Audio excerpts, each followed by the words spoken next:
Hello, I'm Brian, and I will be doing my speech on how generative AI needs to be restricted. And these are my audiences right here.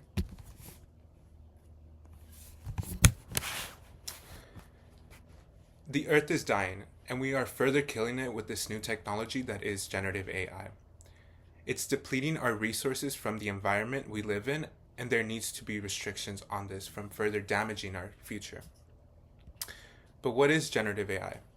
According to the University of Illinois article published in November 11, 2024, generative AI is a new technology that has a deep learning technique that is then used to create videos, images, text, and more, which differs from regular AI. Throughout this speech, I will just be referring to generative AI as simply AI.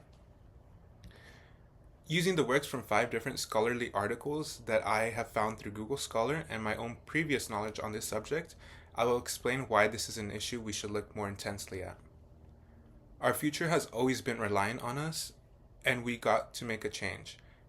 If change doesn't occur with AI, we can be looking towards a future where electricity bills and water bills are drastically higher, and not just that, but overall quality of life will be on the decline. People believe that AI's pros outweigh the cons, but this cannot be further from the truth, as simply setting time aside to complete these tasks will yield the same results that AI does. Apart from this, many aspects of our lives are and will be continue to be affected, such as an increase in water and electricity bills, as well as the heating of our atmosphere. When all is said and done, what stance will seem like the most logical one to stand behind? AI seems to be a conflicting topic, and many people seem not to have a concrete opinion on the subject yet. So, why are people supporting AI being unrestricted? Some people believe that AI is not doing nearly enough damage to be worried about, while others believe it's helping many, believing putting restrictions on this new technology will take away their ability to use it for everyday use. During times like these, something as small as AI being a problem is often emphasized and ignored altogether. The people who believe this isn't a problem don't necessarily dive into the logistics of why AI is so bad for our future, and often claim that it's such a minuscule issue that we should focus on other things. There is no doubt about how powerful AI can be at times and useful. And that is one opposing argument to why we need AI and shouldn't turn a blind eye to the negative effects that it's causing. Trading a tedious task that may take us 10 minutes for something quicker, such as AI helping us with, is very tempting to many, and thus the people would rather not have AI be something that is strictly regulated. When a blind eye is turned to supposed small issues, this will lead to a pile of more giant issues. Despite this often being seen as a small issue, there are already reports of people's lives being affected by AI. Generative AI uses data centers that are impacting the communities nearby first. Their living costs are increasing, and based on a study by MIT News from Adam Ziwi, published on January 2025, this is continuing to happen. When we only care about ourselves, we fail to recognize the communities or the people around us that are already being impacted by this new technology. And yes, AI is useful, but it's not necessary. Many people use AI for things such as completing tedious tasks or completing schoolwork, but this can all be done by setting some time aside and completing it on your own. While AI can also help you learn, there are also alternative ways to doing so, such as contacting a professor or even searching the web yourself.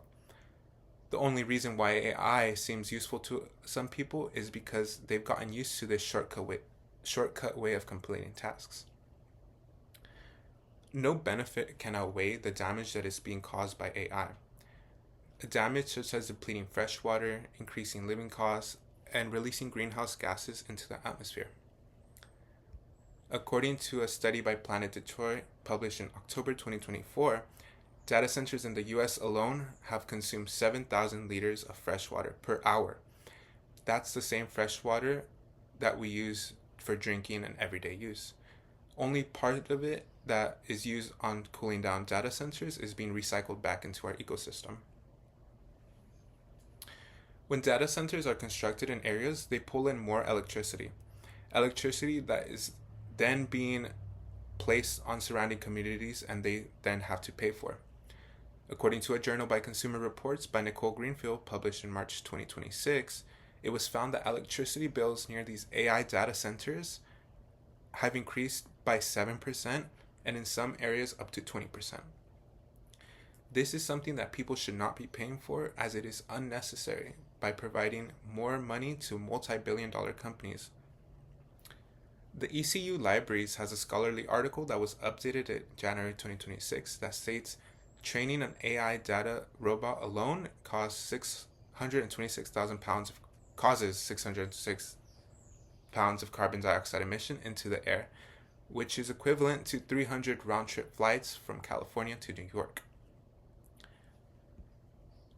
Now, looking at the argument people usually hold for why AI shouldn't be restricted, do you really believe that this generative AI is worth it?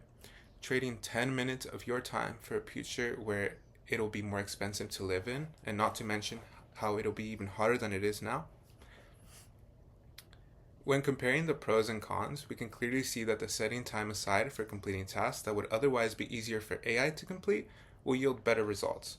Not only will the mind be actively working and you'll be learning, but you won't have this information just fed to you and in a monotone way. Some still may argue that it teaches them, but that's when we bring up the point that AI will be a contributor to our future becoming way more expensive than it is now. And it is clear through this that there needs to be restrictions on AI, so we have a better future and where we can live more comfortably in without having to worry about future expenses. We have now seen why people believe that AI shouldn't be restricted. They believe it's beneficial, and to ignore these minor cons that AI has. Through this speech, we are now informed on why this should not be the mindset people hold. Our future will be destroyed with the help of AI, and some communities that are already being impacted by these data centers are going to continue to be impacted. Not only that, but other people outside these nearby communities will also be impacted. Rise of monthly expenses such as electricity bills, less fresh water to consume, as well as increasing our Earth's carbon emissions will be something AI helps control. Generative AI is affecting communities now and will affect even more communities in the future. We need to have restrictions on this new technology in order to have a better future.